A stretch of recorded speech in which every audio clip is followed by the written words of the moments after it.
Stacey Abrams, welcome back to the show. Thanks for having me again. I don't even know where to start because every time I see you, I feel like you are doing more and more things. So let's start with the book, Okay. Level Up. Very few people can say that they have run for governor and are also, is it a 3 times New York Times bestseller? 4. 4. Well, forgive, I mean, who's counting? 4 times. 4 times New York Times bestseller. I have an abacus in my living room. Yeah. I love that. Here's my first question. Maybe is like, you do so well writing. Why stress yourself with politics? I love writing, but I also love people, and people do better when they have good leadership.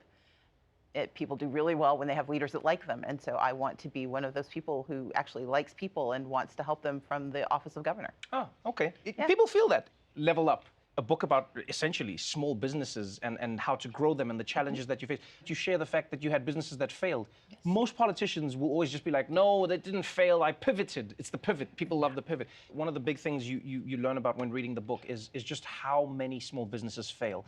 Now, I don't know if I'm in the minority here, but I sometimes wonder if there's too much of an obsession with starting your own business in America. Like it feels like there's this thing, I don't know if it's attached to the American dream, but it feels like everyone is told you have to start your own business. Is there a reason you chose to start your own business and not to just work in a field that was already, a business that already exists? Oh, I like paychecks. They made me very happy. I was, paychecks. Stacey Abrams, I like paychecks. I like paychecks. I was a tax attorney. And that was a nice paycheck. And then I began what my mother has called my trajectory of downward economic mobility when I left there and became deputy city attorney for Atlanta. When I decided to run for office, though, I didn't feel right staying in my job as a lawyer for the city when I was running for political office. And so I left. And I became what I call a reluctant entrepreneur.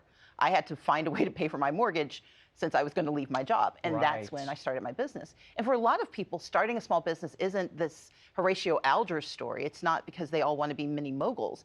It's often circumstance. A mom who needs to take care of her kids, but also needs to make a living. And so she starts a business in her kitchen. Right, yeah. It's people who need opportunities.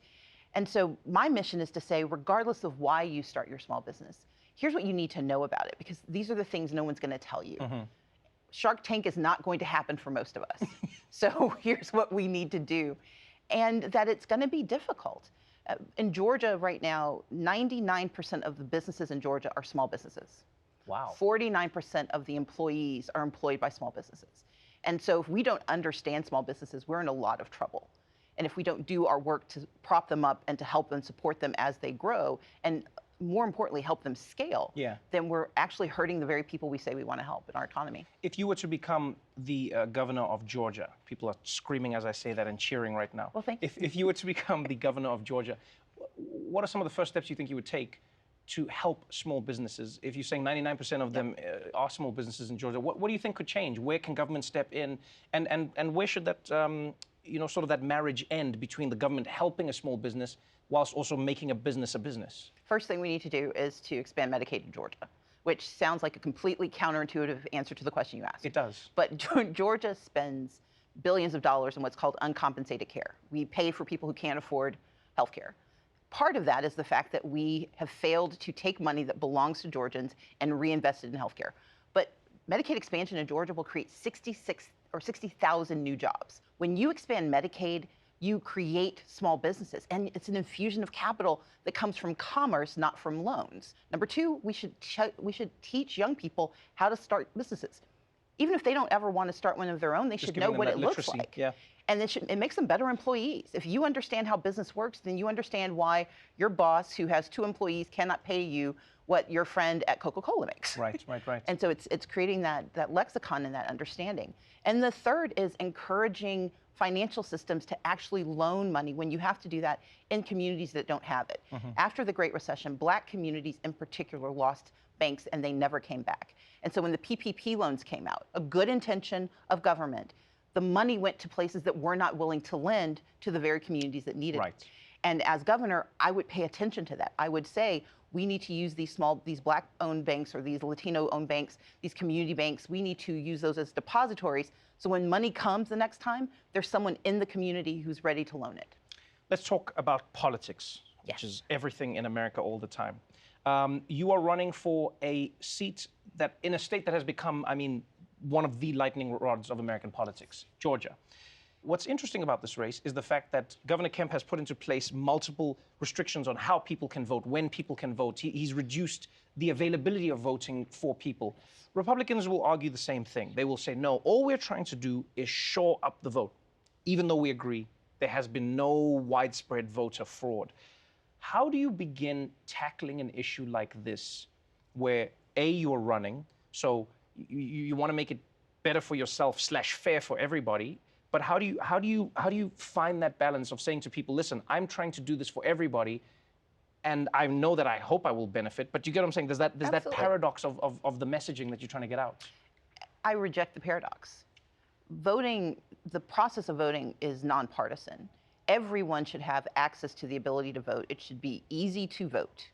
It should be accessible. There should be a freedom to vote. Any impediment to that is wrong.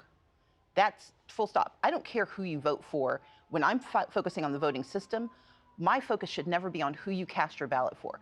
Voting itself, the process is nonpartisan. Now, when you get in there, I'm going to do everything in my power to convince you I'm the person to pick. Right.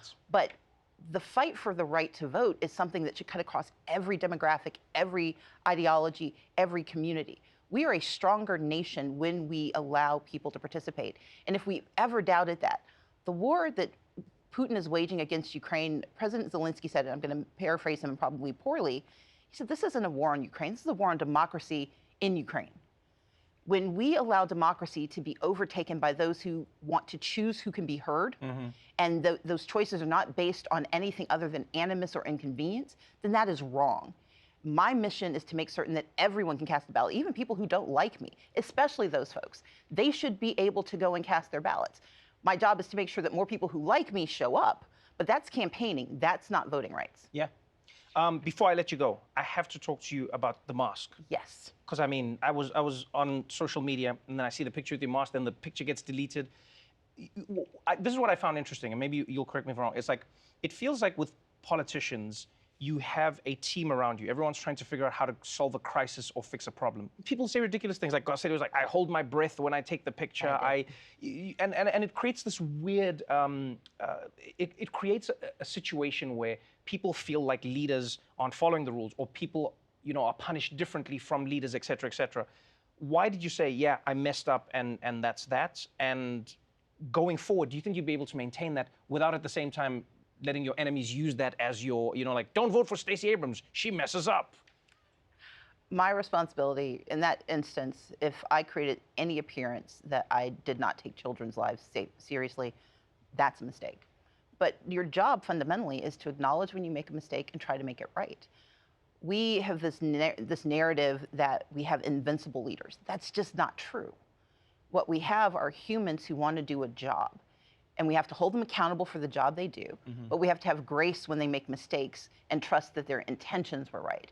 But you can't trust someone's intentions if they never tell you what they were. Saying I'm sorry, saying I made a mistake is about being honest about your intention. I intended to do something, I did not quite do it. So let me tell you about the gap, and let me tell you how I'm going to make it better the next time. I need to remember that for the next time I mess up. I have a lot of practice. I wrote a book about it. Yeah, I'm just going to pivot. That's what I'm going to do. All I think of when I read it says level up. It's the first book I can dance to when I just read the title. Level up, level up, level up. Stacey Abrams, thank you for taking the time. Thank you for joining us on the show. Thank you for having me. Stacey Abrams and Laura Hodgson's book, Level Up, is available right now.